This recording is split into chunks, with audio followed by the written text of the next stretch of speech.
semester dari mata kuliah Etika dan Hukum Kesehatan. Nah, untuk video ini mengambil tema yaitu implementasi hak bidan. Nah, untuk videonya, yuk kita saksikan selanjutnya.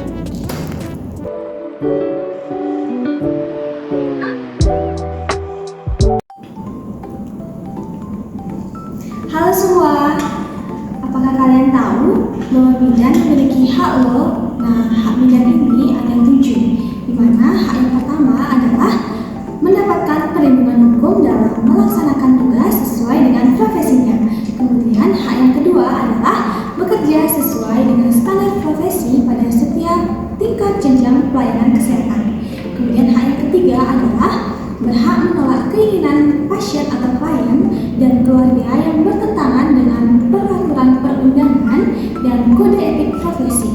Kemudian hak yang keempat adalah berhak atas privasi dan menuntut apabila nama baiknya dicemarkan baik oleh pasien, keluarga, ataupun profesi lain. Kemudian hak yang kelima adalah berhak atas kesempatan untuk meningkatkan diri baik melalui pendidikan maupun pelatihan. Kemudian hak yang keenam adalah berhak memperoleh kesempatan untuk meningkatkan jenjang karir dan jabatan yang sesuai. Dan hak yang terakhir yaitu hak yang ketujuh adalah berhak mendapatkan kompetensi dan kesejahteraan yang sesuai. Nah, sekian hak bidan. Terima kasih.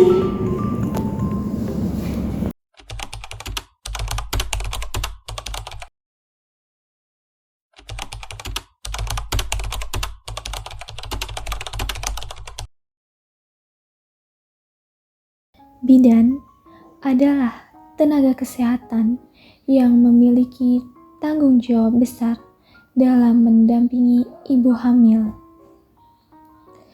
Tugas mereka tidak hanya memberikan pelayanan, tetapi juga memastikan keselamatan ibu dan bayi dalam setiap tindakan yang dilakukan.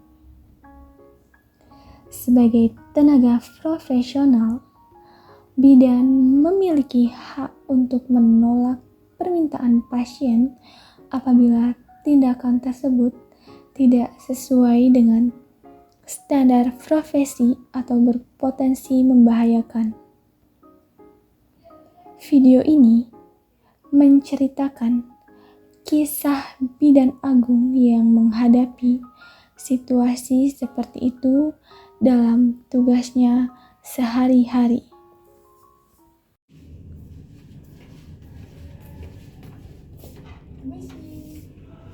Setiap ibu hamil pasti memiliki kekhawatiran dan harapan besar terhadap kehamilannya.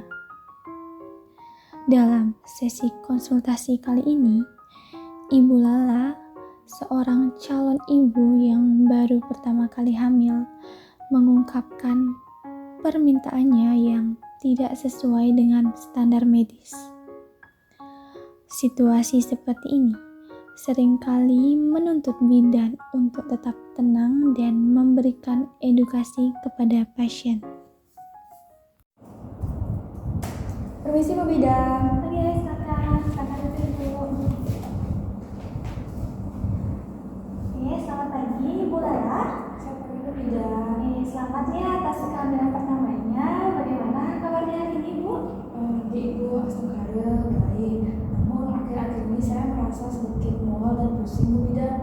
Oh, begitu ya. Nah, ini adalah hal yang wajar nih Bu. Mual dan muntah itu biasanya terjadi di awal kehamilan. Nah, untuk saat ini sudah berapa minggu nih kehamilan Bu? Kemarin saya cek itu sudah 8 minggu Ibu. Oh, sudah 8 minggu. Baik. Selanjutnya kita akan melakukan pemeriksaan tinggi badan terlebih dahulu, kemudian berat badan, tekanan darah, dan terakhir kita akan diskusi mengenai pola makan yang sehat nih Bu. Oke Ibu. Baik Ibu, untuk sekarang kita akan melakukan pemeriksaan tinggi badan dan berat badan terlebih dahulu ya. Ibu bisa ikut saya. Baik Ibu, untuk selanjutnya kita akan melakukan pemeriksaan tekanan darah nih Bu. Saya izin untuk melakukan pemeriksaan tekanan darah ini. Bisa tangannya kanan kiri atau kanan Bu? Kanan aja. Oke.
Untuk indeks masa tubuh ibu itu normal yaitu 19,3, dan untuk tekanan darah ibu juga normal yaitu 120/80 mmHg ibu.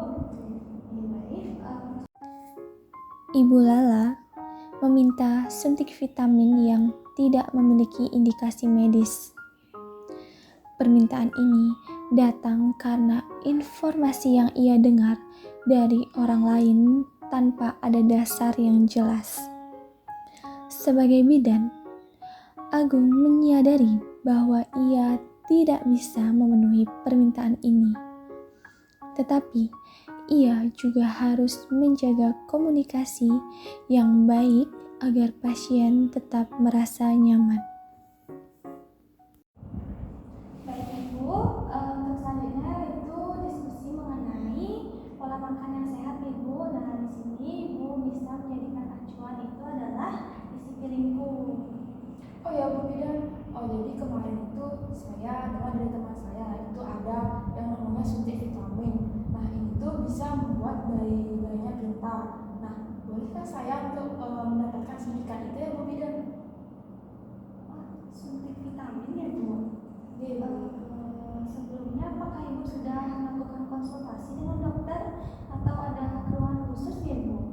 Oh kalau itu saya belum pernah berkonsultasi Bu, namun karena saya dengar dari teman saya ini vitamin ini bagus untuk perkembangan bayi, jadi saya ingin mendapatkan suntikan ini Bu Bidan. Oh gitu. Mohon maaf Ibu, tapi pemberian suntik vitamin hanya dilakukan jika memang ada indikasi medis. Nah, kehamilan Ibu ini kan normal, jadi tidak diperlukan tindakan seperti ini. Begitu Ibu. Begitu Bu ya, tapi saya kan untuk konsultasi bersama Ibu Bidan kan saya bayar Bu ya, maka saya nggak bisa dapatkan suntikan itu Bu. Bidan Agung menyadari pentingnya memberikan pemahaman kepada pasien tentang kebutuhan sebenarnya selama kehamilan, terutama di trimester pertama. Dengan pendekatan yang ramah, ia mulai menjelaskan risiko dan manfaat tindakan medis berdasarkan ilmu pengetahuan. Situasi ini menunjukkan pentingnya komunikasi yang baik antara bidan dan pasien. Dengan pendekatan yang tepat, Bidan Agung berhasil membuat Ibu Lala memahami bahwa kebutuhan nutrisi pada trimester pertama bisa dipenuhi melalui pola makan yang sehat tanpa perlu tindakan medis yang tidak diperlukan. Nah Ibu, di sini saya memahami keinginan Ibu untuk memberikan yang terbaik bagi janin Ibu. Nah, namun sebagai bidan, saya memiliki hak untuk menolak permintaan yang tidak sesuai dengan standar profesi. Seperti itu ya Ibu. Tapi Bu, ini kan vitamin Bu ya, harusnya aman dong untuk saya. Tidak selalu begitu ya Ibu. Pemberian vitamin itu yang tidak sesuai kebutuhan justru bisa menyebabkan efek samping. Nah, efek sampingnya itu dapat berupa seperti reaksi alergi atau kerusakan organ jika berlebihan. Seperti itu Ibu. Begitu Bu ya. Boleh saya pinjam buku kayaannya Ibu? Boleh. Saya pinjam ya.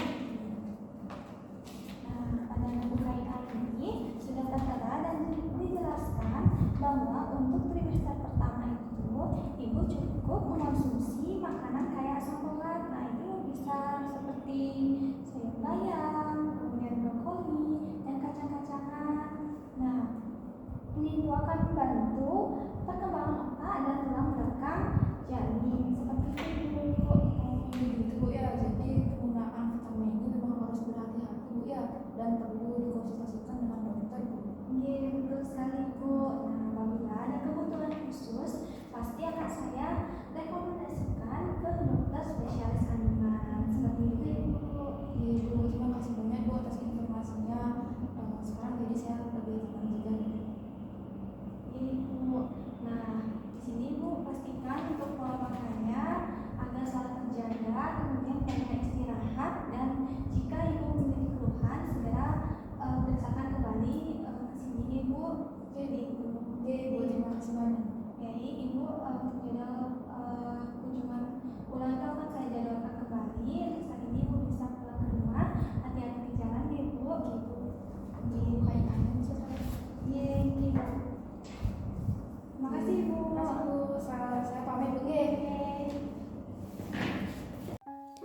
Baik, sebagai bidan, hak untuk menolak tindakan yang tidak sesuai standar adalah bentuk tanggung jawab profesional. Hak ini tidak hanya melindungi bidan dari tuntutan hukum, tetapi juga membantu memastikan setiap tindakan yang dilakukan benar-benar mendukung kesehatan ibu dan bayi. Edukasi pasien menjadi salah satu tugas penting bidan.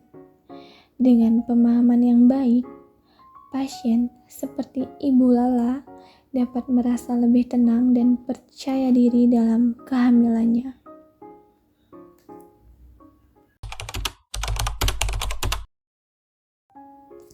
Baik, sekian video mengenai implementasi hak bidan dengan judul Hak Bidan Menolak Permintaan yang Tidak Sesuai di Usia Kehamilan Dini. Saya, Anak Agung Istri Padmini, mengucapkan terima kasih karena telah menyaksikan video ini. Semoga cerita dalam video ini dapat menginspirasi, memberikan wawasan baru, serta bermanfaat bagi kalian semua. Saya memohon maaf apabila masih ada kekurangan dan kesalahan kata dalam video ini. Akhir kata saya ucapkan terima kasih. Om Santi, Santi, Santi.